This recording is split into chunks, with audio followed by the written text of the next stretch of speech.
Verb make, जिसका अर्थ होता है बनाना, किसी चीज़ को बनाना, किसी वस्तु को बनाना। MEAKE, make.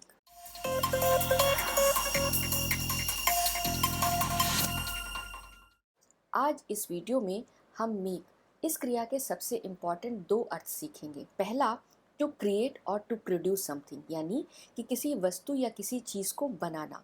जब हम किसी चीज़ को अन्य सामग्री यूज़ करके बनाते हैं तब ये बताने के लिए मेक इस वर्ब का यूज़ करते हैं। जैसे किचन में हम water, milk, sugar, T leaf, stove इन्हें यूज़ करके चाय बनाते हैं, तो हम इसे इस तरह से बोलेंगे, वी मेक टी, हम चाय बनाते हैं। यहाँ पर ये लड़की एक ड्रेस बना रही है। She is making a beautiful dress, यानी कि फैब्रिक को यूज़ करके सीजर्स, मेजरिंग टेप, थ्रेड इन्हें यूज़ करके ये एक ड्रेस बना रही है। She is making a dress. ये लड़का पेपर्स को यूज़ करके एनिमल्स बना रहा है। He is making animals using papers. Make का दूसरा अर्थ होता है करवाना या फिर कारण बनना। करवाना यानी किसी कार्य को करने के लिए मजबूर करना। जैसे यहाँ पर ये लड़की पढ़ना नहीं चाह रही है पर उसके माँ बाप उसे पढ़ने के लिए मजबूर कर रहे हैं। हर पेरेंट्स मेक हर स्टडी। और कारण बनना, यहाँ पर कारण बनना से मतलब होता है कि किसी कार्य के होने में कारण बनना या फिर किसी भावना को फील करने में, किसी फीलिंग को फील करने में कारण बनना। अब जैसे यहाँ पर इस लाउड वॉइस की वजह से ये बच्चा रोने लगता है, यानी उसके रोने का कारण ये लाउड नॉइज़ बनती है, तो इसे इस तरह से बोलेंगे, loud noise makes the baby cry, यानी कि तेज़ आवाज़ बच्चे को रुला देती है, उसके रोने का कारण बनती है।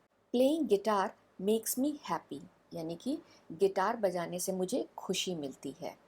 तो यहाँ पर खुश होने की जो भावना है उसके पीछे का कारण क्या है?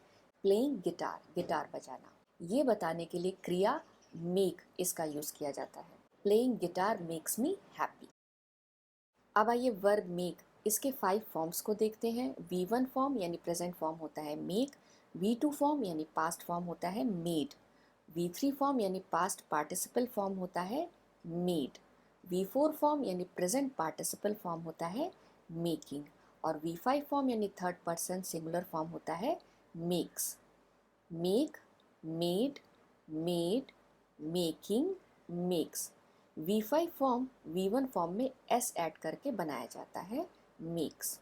V1 फॉर्म मेक को बेस वर्ब या रूट वर्ड भी कहा जाता है क्योंकि इसी फॉर्म से बाकी सारे फॉर्म्स बनाए जाते हैं। मेक एक इर्रेगुलर वर्ब है। वर्ब दो प्रकार के होते हैं, रेगुलर वर्ब और इर्रेगुलर वर्ब।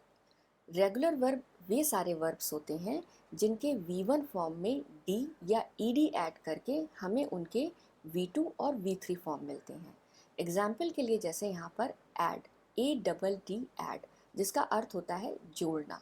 इसका V1 फॉर्म होता है ऐड और इसका V2 फॉर्म ऐड के अंत में ED जोड़ करके बनता है added.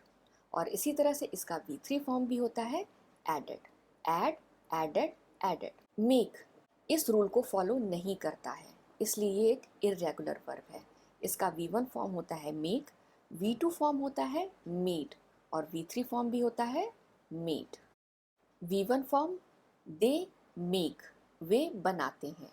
V2 form they made, उन्होंने बनाया। V3 form they have made, वे बना चुके हैं। V4 form they are making, वे बना रहे हैं। और V5 फॉर्म ही मेक्स, वह बनाता है। अब आप सोच रहे होंगे ही मेक्स, यहाँ पर मैंने सब्जेक्ट दे क्यों नहीं लिया है, दे मेक्स क्यों नहीं बोला?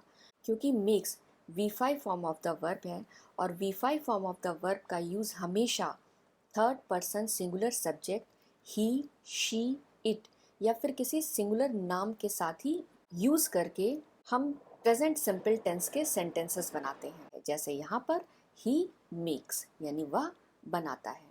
अब इन सेंटेंसेस को देख करके ये लग रहा है कि ये सेंटेंसेस इनकम्प्लीट हैं क्योंकि यहाँ पर दे मेक, वे बनाते हैं, लेकिन ये इन्फॉर्मेशन नहीं मिल रही वो क्या बनाते हैं। तो आइए इन सेंटेंसेस को एक पैटर्न यूज़ करके हम कंप्लीट करते हैं। हमारे पैटर्न में हम सबसे पहले लिखेंगे सब्जेक्ट। सब्जेक्ट यानी कि कर्ता। किसी भी सेंटेंस में जो कार्य को करता है, क्रिया को करने वाले को सब्जेक्ट कहा जाता है, और उसके बाद सब्जेक्ट जिस क्रिया को करता है हम उसे लिखेंगे। तो यहाँ पर हमारी क्रिया क्या है? मेक, बनाना।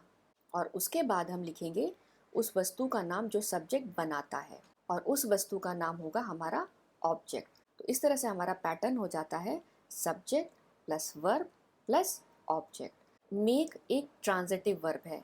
इसका अर्थ ये होता है कि मेक के बाद हमें एक डायरेक्ट ऑब्जेक्ट लिखना ज़रूरी होता है, यानी कि जो बनाने की क्रिया है वो किस वस्तु पर हो रही है उसका नाम लिखना ज़रूरी है, अदरवाइज सेंटेंस हमारा इनकम्प्लीट रहता है। तो इसलिए मेक एक ट्रांजिटिव वर्ब है। तो आइए हम अपने सेंटेंस पैटर्न को यूज़ करके कुछ सेंटेंसेस बनाते हैं। They make fresh pizza every day.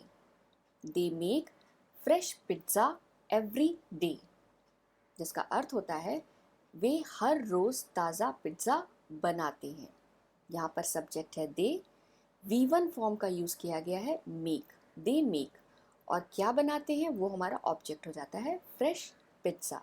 They make fresh pizza every day. They made new app for students. They made new app for students, जिसका अर्थ होता है उन्होंने छात्रों के लिए एक नया ऐप बनाया। यहाँ पर सब्जेक्ट है दे, और चूंकि ये काम पास्ट में हुआ था, भूतकाल में हुआ था, तो इसलिए V2 form of the verb का यूज़ किया गया है मेड। दे मेड, और उन्होंने क्या बनाया, यानी बनाने की क्रिया किस चीज़ पे हुई, तो वो हमारा ऑब्जेक्ट होगा new app. They made new app for students. They had made a poster for the project. They had made a poster for the project. यानी कि उन्होंने इस प्रोजेक्ट के लिए एक पोस्टर बनाया था। दे यहाँ पर सब्जेक्ट है, हैड ये एक हेल्पिंग वर्ब है जिसका यूज़ पास्ट परफेक्ट टेंस के सेंटेंसेस बनाने के लिए किया जाता है, और उसके बाद मेड ये V3 form of the verb है। हैड के साथ हमेशा V3 form of the verb का यूज़ किया जाता है। दे हैड मेड यानी कि उन्होंने बनाया था। क्या बनाया था? अब हम उस ऑब्जेक्ट का नाम लिखेंगे a poster. They had made a poster for the project. They are making Riya clean the room. अब यहाँ पर इस सेंटेंस का अर्थ है वे रिया से कमरा साफ करवा रहे हैं।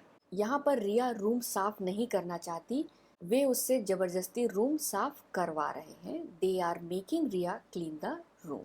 इस सेंटेंस में सब्जेक्ट है दे, आर है हेल्पिंग वर्ब, और उसके बाद V4 form of the verb use किया गया है मेकिंग। दे आर मेकिंग, और यहाँ पर मेकिंग का अर्थ बनाना नहीं है, किसी वस्तु को बनाना नहीं है, बल्कि मेकिंग का अर्थ है किसी व्यक्ति को कोई कार्य करने के लिए मजबूर करना।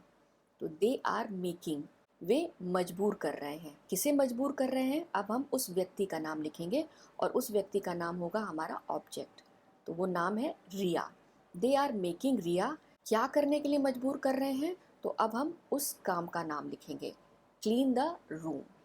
हमारा सेंटेंस बन जाता है they are making Riya clean the room. He always makes me laugh with his jokes. He always makes me laugh with his jokes, जिसका अर्थ होता है वह हमेशा अपने चुटकुलों से मुझे हंसा देता है। यहाँ पर इस सेंटेंस का अर्थ ये होता है कि मेरा हंसने का कोई मूड नहीं है, वह अपने चुटकुलों से मुझे हंसा देता है। यहाँ पर ही सब्जेक्ट है, ऑलवेज एक एडवर्ब है जो वर्ब की फ्रीक्वेंसी बता रहा है कि वो हमेशा होती है। Makes V5 form of the verb है, ही ऑलवेज मेक्स, ऑब्जेक्ट मुझे। He always makes me laugh with his jokes. I hope आपको मेरा वीडियो पसंद आया होगा। मेरे इस वीडियो को लाइक और शेयर ज़रूर कीजिए, साथ में मेरे इस चैनल को सब्सक्राइब करना मत भूलिए। थैंक यू, धन्यवाद।